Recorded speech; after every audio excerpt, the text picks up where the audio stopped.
The house on the hill.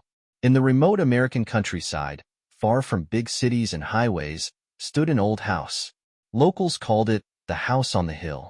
Built in the late 19th century, it once belonged to a wealthy farming family. But over a century ago, they vanished under mysterious circumstances. Since then, no one dared to live there, as the house was believed to be cursed. Sarah and her boyfriend Michael decided to make a documentary about the place.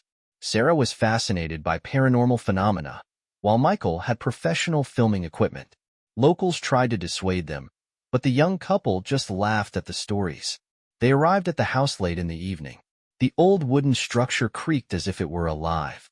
The windows were boarded up, and the rusty locks on the doors barely gave way. Inside, the damp smell mingled with something sweet yet repulsive. "This place hasn't been touched for years," Sarah said, inspecting the surroundings. They set up cameras in the rooms and decided to spend the night there to capture any activity. At first, everything was quiet, but at 2 a.m., they heard a faint noise, a soft tapping, as if someone were climbing the stairs. "Probably the wind," Michael said, though his voice trembled. The tapping grew louder and closer. The cameras recorded shadows moving unnaturally in the hallways, though no one was there. Then suddenly, all their flashlights went out. "Michael, where are you?" Sarah called out, but there was only silence in response. She tried to find him in the dark, but tripped and fell. At that moment, she felt a cold breath near her face. Terrified, she turned on her phone flashlight. Standing before her was the figure of a child with hollow eyes and a bloody grin.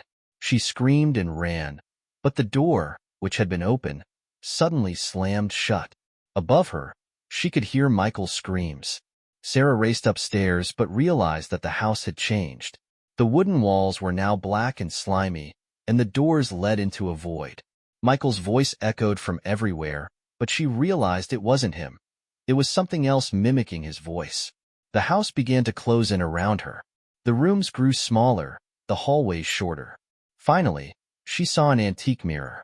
In its reflection, she didn't see herself but a woman dressed in black, pointing at her and whispering, "You shouldn't have come here." Sarah smashed the mirror and ran downstairs. The door was now open. She dashed outside, and the house started collapsing behind her. Michael was never seen again. Sarah returned to the city, but weeks later, she was found dead in her apartment. The cameras they left in the house disappeared along with Michael.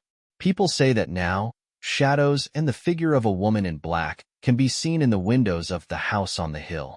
Sometimes, you can even hear voices, cries for help, and eerie laughter.